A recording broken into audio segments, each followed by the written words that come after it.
My name is Kelly Aronica. I'm a nutritionist at Fairfield. I do counseling with the students in the health center and a little bit of work in the cafeteria. There's not necessarily a set diet. There are certain things that are definitely applicable to anybody, and that you need a sufficient amount of protein. You probably need most of your calories from carbohydrates, and then you need a good hefty dose of fruits and vegetables and healthy fats to round that out. Men obviously need a fair number of more calories than women do. Athletes need more calories than others. So I usually, like pre-game, we'd go maybe like Big Mac for protein and a lot of carbs in that, so it really gives you some energy. And the French fries. Post-game, I would say grab like McFlurry or something. There's a lot of protein there. I really do believe that the opportunity is there to eat very well. That I have worked with the cafeteria staff, and I know that they really try very hard to serve a variety and to get adequate nutritional choices there. Whether or not students choose those things is not, that's the question. You can go in and get a great salad. You can go in and get healthy protein choices. They try to offer brown rice and whole wheat pasta, if not every day, then at least several times a week. So the healthy choices are definitely there. But it's also easy to go in and get French fries, and I've seen people walk out of there with a giant tray full of French fries and Lucky Charms and just nothing but carbohydrates, and that's not a balanced diet. So yes, the opportunity is definitely there to do it, but you have to make those choices.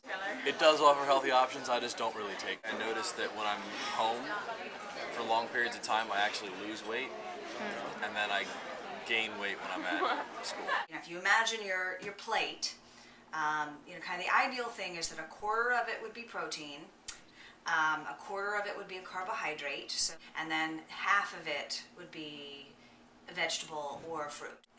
When you wake up in the morning, your blood sugar is low, and your body really needs some fuel to get the day started. Some people don't have an appetite first thing in the morning, and that's okay too. If you need to wait a little bit later. I usually only eat 2 meals a day. Usually breakfast/lunch around 11 o'clock and dinner around 5 or 6. An ideal day of meals would be, so for each meal would be a lean, healthy protein that would include every day at least one healthy fat, whole grain carbohydrates, as many fruits and vegetables as you can work into the day. One of the effects that alcohol has on your system is that it stimulates appetite. Especially late at night, I find myself snacking on usually stuff from the snack machine, like M&Ms or a candy bar, or we have chips in my room. So when you drink a lot, your body starts craving food as well. And the upside of that is that putting some food into your stomach can help you just slow down the impact of the alcohol. The downside is that you tend to make worse nutritional choices. Big drunk eater. How do you deal with it? Try and cut myself off and put myself to bed. Your best bet is to try to eat a healthy, balanced thing before you go out.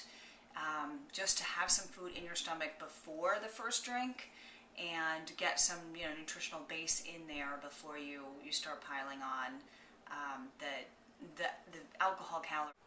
I don't think there's a big emphasis on nutrition here, so I think maybe Fairfield could do maybe a program on it for the incoming freshmen, or something like that for athletes would help.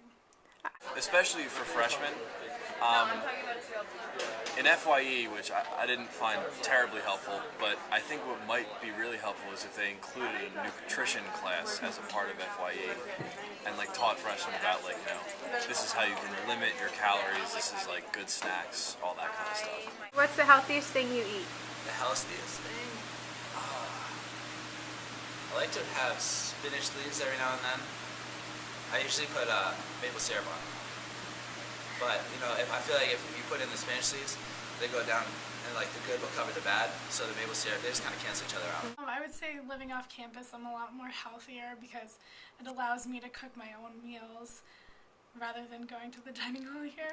I usually try and get a balance of food, stuff that I know will last me throughout the week, so a variety of vegetables, different meats that I can freeze, and then some quick snacks that I can have that will be easy for me to take on the go. Now when I live off campus, because it's allowed me to make my own meals and go shopping more easily so I can have the foods that I think are healthier.